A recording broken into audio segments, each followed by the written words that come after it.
Assalamualaikum, halo semua. Hari ini saya sedang mengunjungi beberapa situs bersejarah yang terdapat di kota saya, yaitu Kota Ambon. Tempat pertama yang saya kunjungi adalah Benteng Amsterdam. Benteng Amsterdam adalah benteng peninggalan Belanda yang letaknya di perbatasan antara Negeri Hila dan Negeri Kaitetu, Kecamatan Lehitu, Kabupaten Maluku Tengah. Letak benteng ini sekitar 42 km dari kota Ambon.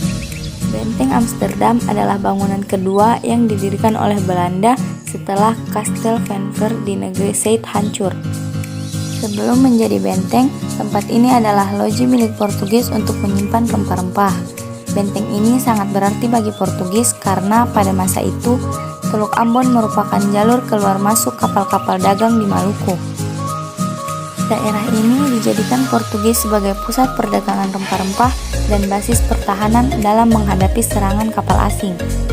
Pada tahun 1512, bangunan utama dari Benteng Amsterdam pertama kali dibangun oleh Portugis yang dipimpin oleh Francisco Serrao.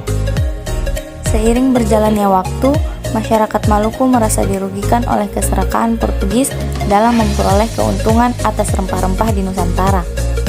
Akhirnya, hingga akhir abad ke-16, rakyat Maluku melakukan perlawanan terhadap Portugis.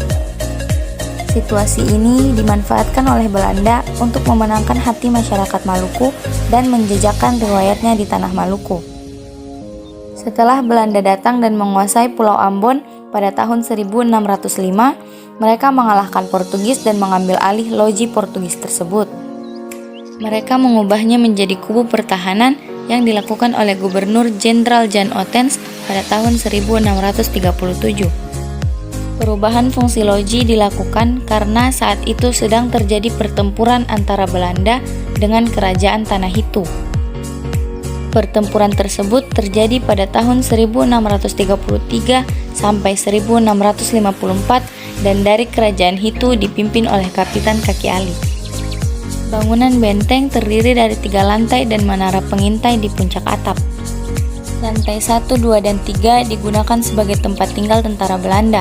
Lantai 1 digunakan sebagai tempat tidur para serdadu, lantai 2 untuk tempat pertemuan para perwira, dan lantai 3 digunakan untuk pos pemantauan. Di depan benteng terdapat prasasti dengan lambang Departemen Pendidikan dan Kebudayaan. Prasasti itu bertuliskan Benteng Amsterdam, dibangun oleh Gerard de Meer pada tahun 1642. Benteng Amsterdam termasuk benteng yang terpelihara di Maluku yang memiliki museum kecil sebagai tempat penyimpanan barang-barang peninggalan masa lalu. Benteng Amsterdam berada di samping lautan yang menghadap ke Pulau Seram.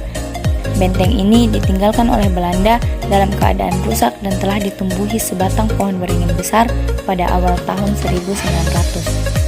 Dari awal bulan Juli tahun 1991 hingga bulan Maret tahun 1994, Departemen Pendidikan dan Kebudayaan Republik Indonesia melakukan pemugaran atas Benteng Amsterdam. Di Benteng Amsterdam terdapat perlengkapan perang dan barang pecah belah yang berusia ratusan tahun.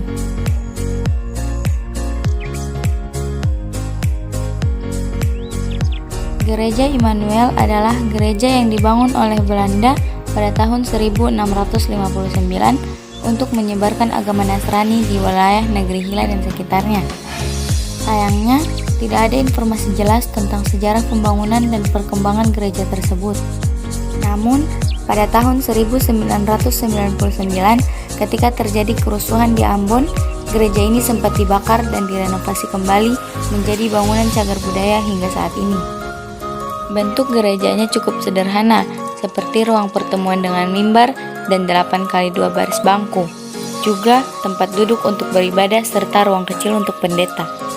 Saat ini, gereja tersebut tidak lagi digunakan untuk beribadah karena penduduk yang menganut agama Kristen sudah berpindah ke tempat lain pasca kerusuhan Ambon.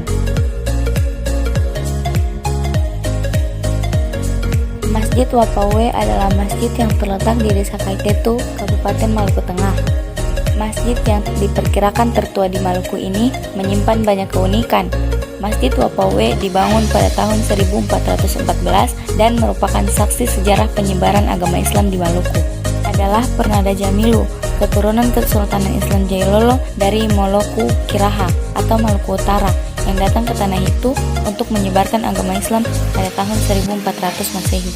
Ia menyebarkan ajaran Islam pada 5 negeri di sekitar pegunungan Wawane, yaitu Asen, Wawane, Atetu, Tahala, dan Nukuhali.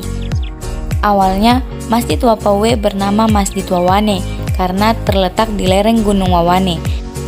Pada masa penjajahan Belanda, masjid sempat berpindah tempat ke Kampung Tahala yang berjarak 6 km di sebelah timur Wawane pada tahun 1614. Hal ini karena Belanda mengganggu kedamaian penduduk kampung yang menganut petuah Islam dalam kehidupan keseharian mereka.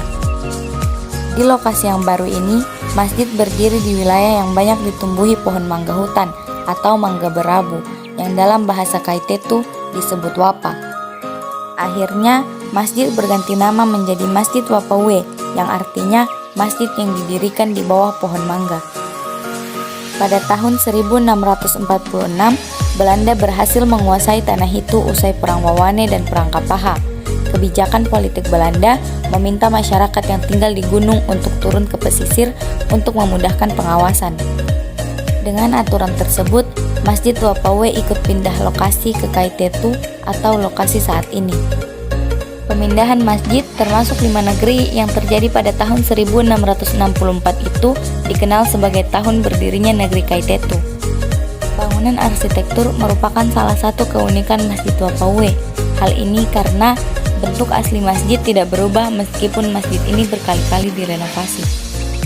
Salah satu ciri khas bangunannya adalah masjid menggunakan gaba-gaba atau pelepas sagu serta rumbia sebagai atapnya. Keunikan lainnya terdapat pada struktur bangunan yang terlihat miring dari samping.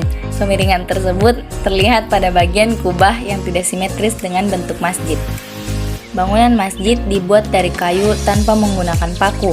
Kondisi ini membuat bangunan masjid mudah dilepas pasang. Di dalam masjid tersimpan mushaf Al-Quran yang selesai ditulis pada tahun 1550. Al-Quran tersebut ditulis oleh Imam Muhammad Arif Kulapesi menggunakan tinta dari campuran getah pohon. Konon, mushaf Al-Quran ini termasuk tertua di Indonesia. Di dalam masjid juga menyimpan timbangan zakat fitrah yang terbuat dari kayu dengan pemberat dari kerang laut.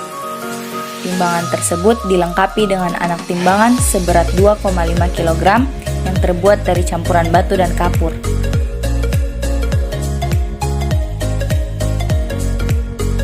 Demikianlah ziarah kita ke 3 tempat bersejarah di Maluku ini. Lestarikan dan jaga peninggalan-peninggalan di Nusantara agar kita dapat terus mengingat jasa para pahlawan dan para pendahulu. Sekian dari saya, sampai berjumpa di